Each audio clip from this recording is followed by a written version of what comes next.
Hello and welcome back to Chronicles from a Caribbean Cubicle podcast. This is Francis Wade. Here's an article that's based on a column recently published in the Jamaica Gleaner. This article is entitled Beyond Recurring Failure, Using the Strategy Triad. Studies consistently show that most strategic plans fall short. The reasons are varied, but a common mistake stands out. Teams often assume they understand quote, strategic, unquote, planning, only to end up misguided, compromising their organization's success. Often what they call a strategic plan lacks real strategic thought. If you've ever reviewed a company's strategic plan, you've likely seen a list of ambitious goals. They may be grouped in catchy ways, but as you read through, doubts surface. Why? You sense the organization may lack the resources or focus to achieve all these objectives simultaneously. The longer the list, the more you suspect it may be abandoned when daily issues arise with lofty goals slipping out of view. Redefining strategic. One way to prevent this common pitfall is to rethink how we use the term strategic.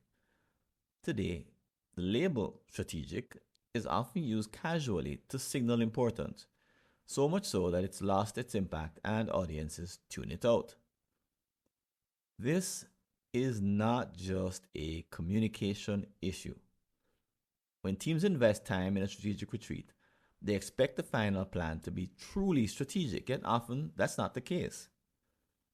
Typical brainstorming sessions encourage a mix of ideas and positive intentions without much structure.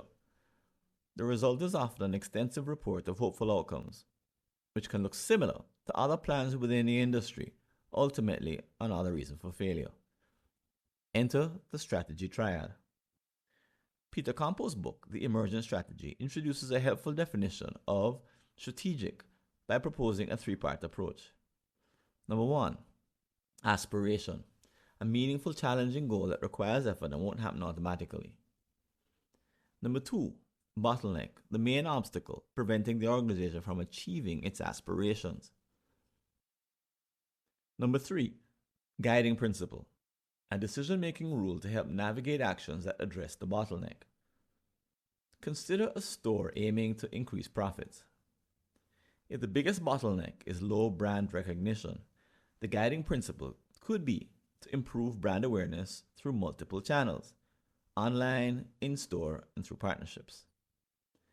Applying the strategy triad. At a recent strategic planning offsite, a leadership team was challenged to apply the triad. Initially, it was difficult. Identifying bottlenecks from new perspectives required collaboration and creativity, especially without cross-functional data. This led them to rely on first-hand experiences. Yet they successfully defined bottlenecks and guiding principles that empowered employees to align their daily choices with a strategic plan. This alignment is what leaders want, but is often rare. Why alignment is rare? Leadership teams often avoid the challenging, healthy conflict required to build a robust strategy triad. They may take the easier path, creating lists of goals rather than diving into critical strategic planning.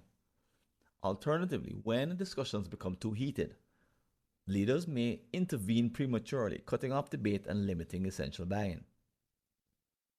To achieve meaningful alignment, it's important to work through differing viewpoints until agreement is reached. Though challenging, this process builds the intellectual and emotional commitment needed for successful execution. By persevering through difficult conversations, leaders can significantly improve their strategic plans' success and longevity.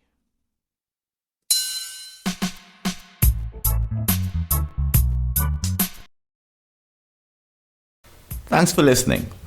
Do you have an unsolved problem in your Caribbean company related to strategy, productivity, engagement, or business process improvement?